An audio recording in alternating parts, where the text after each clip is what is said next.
guys, gawa tayo ng hapunan ng ating ano. Ito yung mga sangkap.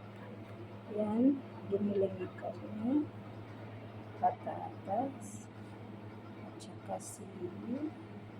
sibuyas, turmeric, bawang, at saka luya, kamatis. At saka konting lemon, at ngayon guys, mag-umpisa tayo. Maglagay tayo ng konting oil sa kawali. Tapos lagay natin yung sili at saka sibuyas. Wait lang. Yan na guys, haluin natin. Pag magpula na yan siya guys. Yan siya. Huwag nyo nang pansinin yung lutuanan ko ha. Ganyan talaga siya. Malinis yan guys. Nagaganyan lang ang kulay. Madali lang itong pagkain ito.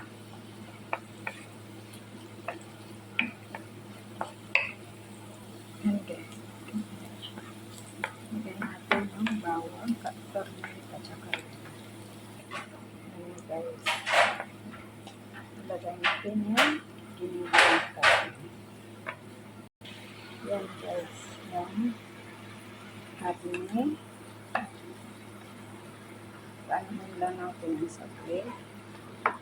Tapos, lagyan natin ng cubes. Yan guys. Lagyan natin ng nakalagay na yung lemon, kamatis, at saka cubes. Tapos, patuyo-tuyuin natin po ito.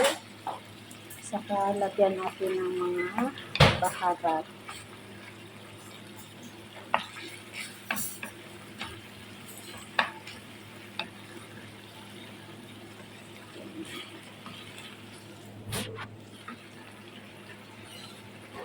Yan guys, nilagay ko na yung baharat na pasbara at saka curry powder.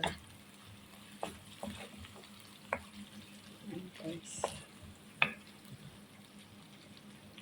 Tapos pag okay na yung kamatis guys, lagyan natin ng tomato paste, isang tomato paste na po. Wait. Yan guys, isang buong tomato paste yan. Haluin natin hanggang sa ma-mix siya. Tapos, lagyan natin ng asin. Huli na yung patatas.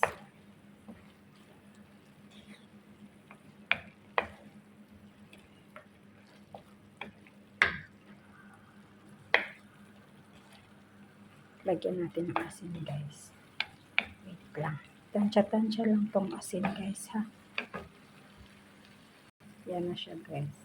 Tapos ng asin, tapos na i-mix lahat. Tapos ngayon huli ilagay natin yung patatas. Wait lang. Yan na guys. Nilagay ko ng patatas. Tapos haluin natin. Pag nahalo na yan guys, tapos na siya. Ganyan kadali yung itong pagkain na to. Habang nagmamantika siya guys. Ganyan lang guys. Tapos na to guys.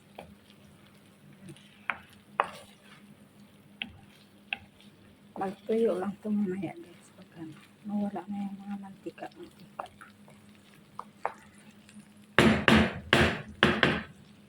Ayan guys.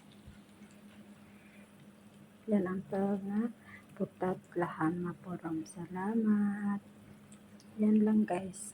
Mamaya kunin ko yung mga mantika sa gilid dyan para hindi masyadong pero magtuyo yan siya. Bye bye, salamat. Sana kayo.